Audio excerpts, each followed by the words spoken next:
We will continue with the discussion of tzniut, of modesty in the Torah, but this time I want to go from the beginning to see what the Torah says in terms of ideological, moral teachings. So the very first one time in the Torah right. There are other things. It's not tzniut. Right, it's not tzniut. So now I want to look at the sources that do suggest or talk directly and indirectly about tzniut. So the very first one, very famous, is the story of the tree of knowledge, because immediately after the deed, after they ate from the fruit, the Torah says, "V'tipakachna einei shneim v'yedeu ki'arumim hem v'yitperu alei te'ena v'yasu lahem hagorot." With the eyes of both of them were opened, and they perceived that they were naked, and they sewed together fig leaves and made themselves loincloths. So the conclusion of many commentators from this story is that you have to cover yourself.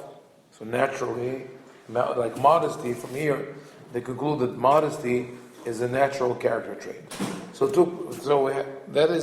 It's true in general, right? That the most people will not feel comfortable walking around naked. It's the knowledge of it. It's right. It's a natural thing for most humans.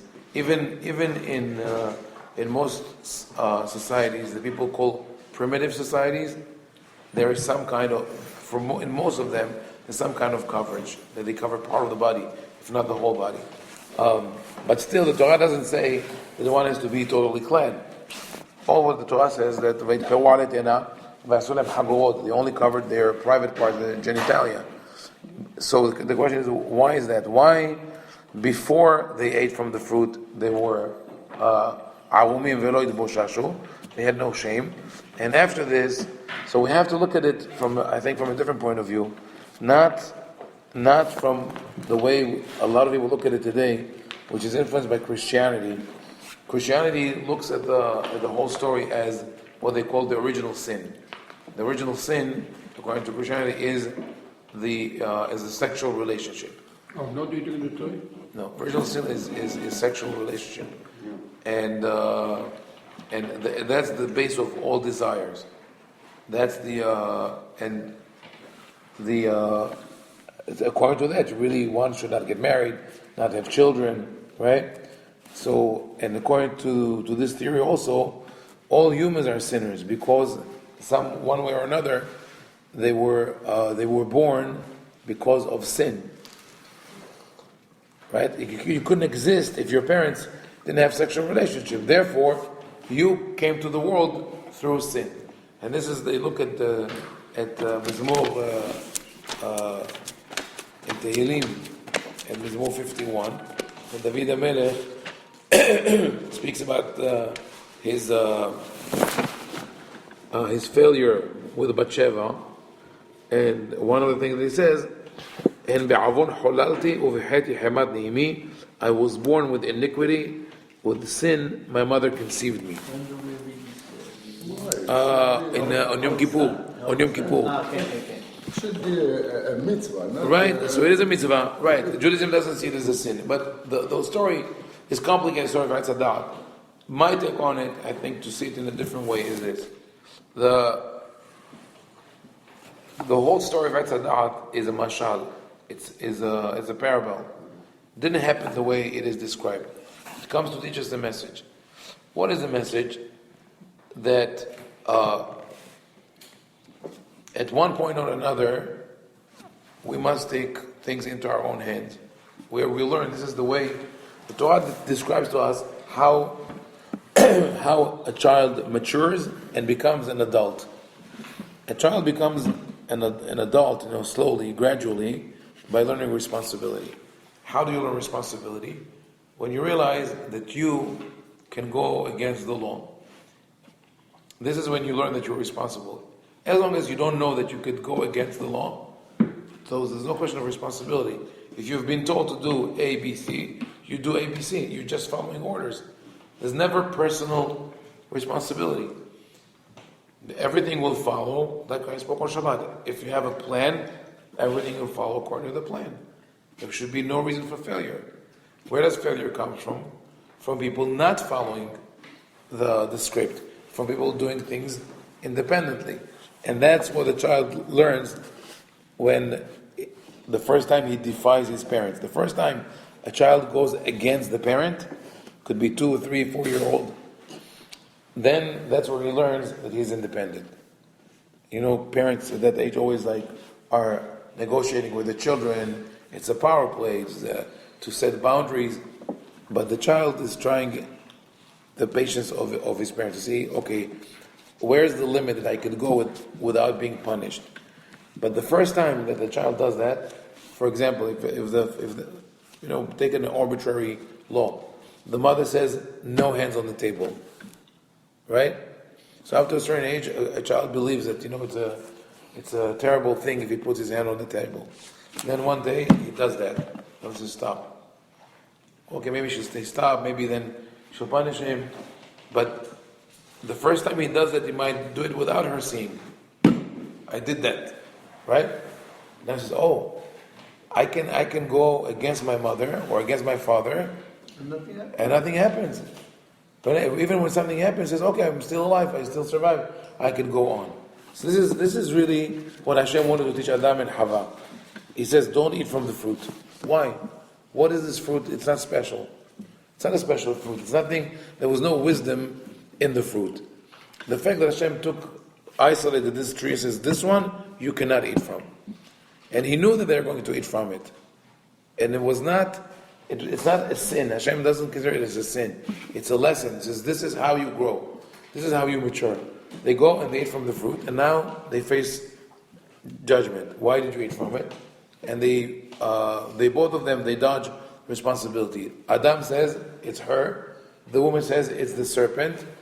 And Hashem says, okay, each one of you will have to bear consequences. But they're all part of, you could say also the Adam, the man, the woman, and the serpent are all forces that exist within every human being. But it's a more deeper conversation, but in essence we could see that. You could say that one is logic, one is emotion, one is desire. And all these powers are within us. Whenever you're about to make a decision, all these powers are engaged, and eventually you make a decision either based on emotions or desire or logic. It's a combination of all three. So if this is the story, then we have to also look at the nakedness and covering the nakedness in a different way. Why Adam and man and woman are going around naked and they have no shame? Because in God's original world, everybody is equal. B'tselem Elokim bara et Adam. Right? We were created in the image of God. So, if man and woman are created in the image of God, and they're both equal, one is not superior to the other. So, being naked is not a problem, because to be naked, metaphorically, is to be exposed and to be vulnerable. Right? When we say, when Yosef told his brother, when he accused them of being spies, he says, you came to see the nakedness of the land. Meaning, you came to expose the weak points of the land. So, Adam and Hava, the men and women, are going around, and they're fully exposed, meaning they're what we call total disclosure, right? Nothing is hidden. Meaning, why is that? Because no one is going to take advantage of the other. There's no evil.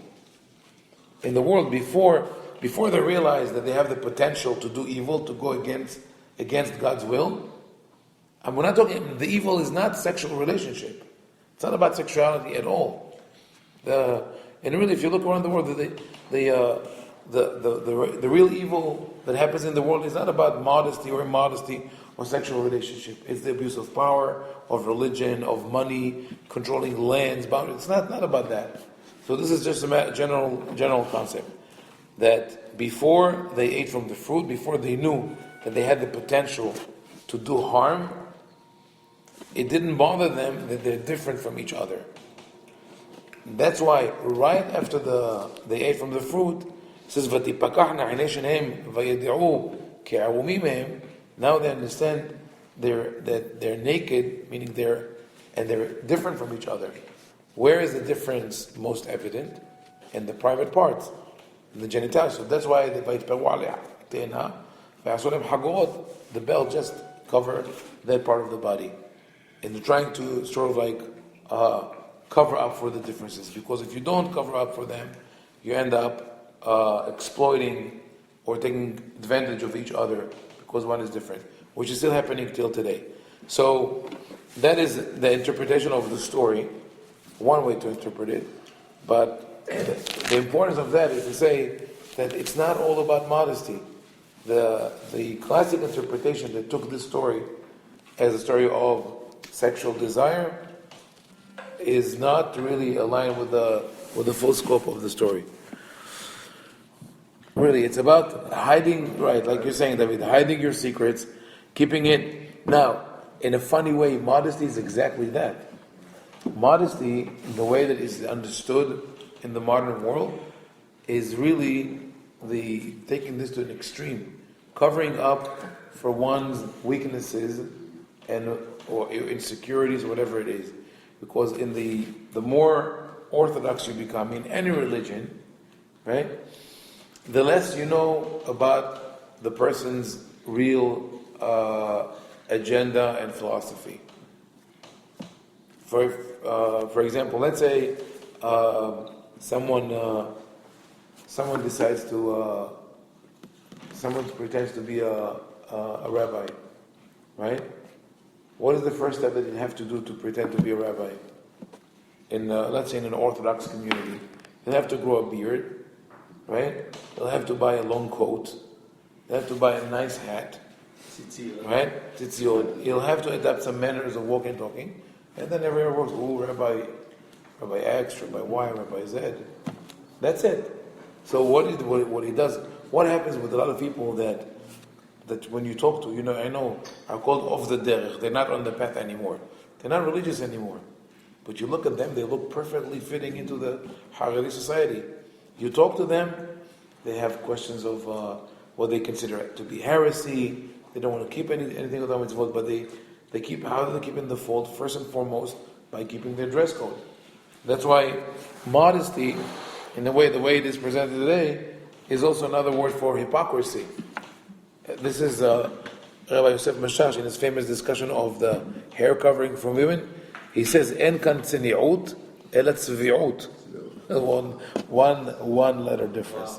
So this is I think the message that we could derive from the story of Sadat, that it's not really about tzniut. The other, from here on, there are almost no discussions of whether Torah says or the Navi says you have to dress in this manner, in that manner. But there are other pesukim. Okay, so there are other pesukim that we can look at. One is the story with Rivka. So when Rivka is being brought to Yitzhak, this is a classical example that the modesty proponents like to use. Yeah. So it says this: "Vayitze Yitzhak lasuach basadeh lifnot arev, vayisar einav vayarav v'nei gemalim ba'im." So the servant is coming from Haran with Rivka, and she's riding the camel, and then she sees someone walking from afar. She says, "Mi ha'isha lazeh ha'olech basadeh likratenu?" Who is that man who's coming towards us? "Vayomar ha'eved hu adoni." It's my master, meaning this is your future husband. "Vatikach ha'tzarif vatitkas." She took her veil and covered herself. So how do you understand that? So all the commentators, many commentators say, you see that the woman has to be modest, she covers her face. So, but wait a second, she covers her face because she's in the company of men? She was riding with the servant and 10 camels, and he had Hu ve'anashim asher imo. There was a whole entourage. And they were observant just like Abraham, because we know that all the followers of Abraham were within. Yeah. So why didn't it bother her that she's riding a camel with her face uncovered in the company of other men? So it must not be about tzniut. It's not about modesty. There's something personal between her and Yitzhak.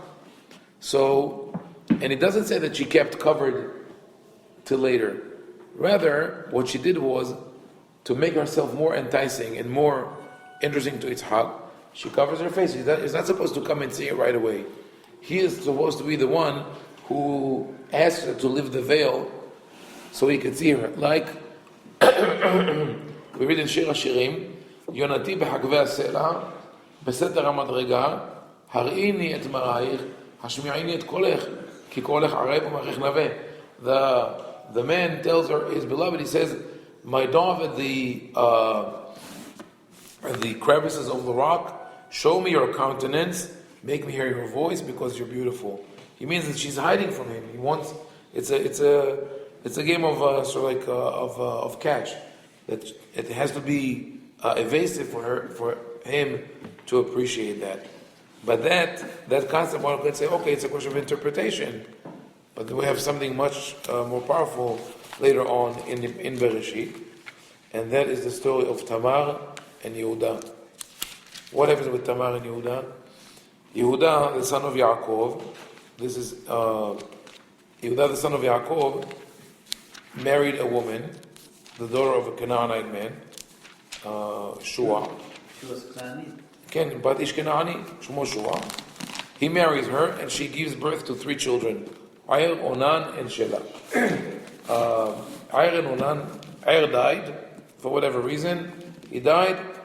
Tamar, who was his wife, had to marry his brother. It's part of the Yibum, like the levirate. Then Onan died also. So Yehuda was afraid. He said, if the first 2 husbands died, she's a black widow. She's what's called katlanit. She's a femme fatale. I don't want my third son to marry her because he's going to die also. Tamar waits. She says, wait until my son grows up, you can marry him. But he doesn't have the intention to really have this marriage. Tamar, after a while, realizes that she's not going to marry the third son, Shelah. So she ambushes Yehuda. Because back at the time, they believed that the levirate law, the yibum, can be done by anyone from the extended family, even the father-in-law. So she sets a trap for him. She sits al petach einaim on the highway on a junction, and she dresses up as a harlot, as a prostitute, right? And she entices him. But the interesting thing here is this. The Torah says, ותסר בגדי אלמנותה מעליה, ותחז בצעיף, ותתעלף. ותשב בפתח עיניים. She removed her widow garments, she has special clothes for mourning, maybe black, and she dressed up as a harlot. And how did she dress up? What was the key element? Covering her face. And it says, ויראה יהודה ויחשביה לזונה, כי כיסתה פניה. She's all covered, so she's a harlot, right? How can this be? So there are two interpretations here. The one that is taught in all the schools, of course, is the one that says it's all about modesty. So they say, of course, her face were revealed, because otherwise, why would he be attracted to her? Why didn't he know her? Because ki chista panea previously. That's a Rashi based on the Midrash. They say when Tamar was in the house of Yehuda, married to his 2 sons, she always covered her face, so he didn't know how she looked like, and therefore when he saw her he saw her real face, he didn't know ki chista panea in the past. This doesn't make any sense. It doesn't make any sense because even if that was true, it has to mean that not only she covered her face, but she never spoke for 2 years that she was married to his 2 children. And even when he spoke to her and says, I cannot have your wedding now, she only nodded her head and went along. Why? Otherwise, he would have recognized her by her voice, by her speech. So this is a total okay, no pun intended, but it's a cover up. We're covering up for the whole story. What really happens here is like Ibn Ezra says on this pasuk. He says, Derech HaPerutzot, that was the way of the harlots, to cover their face, because they conducted their business not far from their village, and they didn't want people to know who they are. So covering yourself, at least in Bereshit, is the opposite of modesty. Rivka does it in order to be more enticing.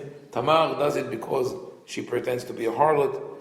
And in this the book of Bereshit, we don't find any indication that dressing more or less has to do anything with modesty. So, that's cool.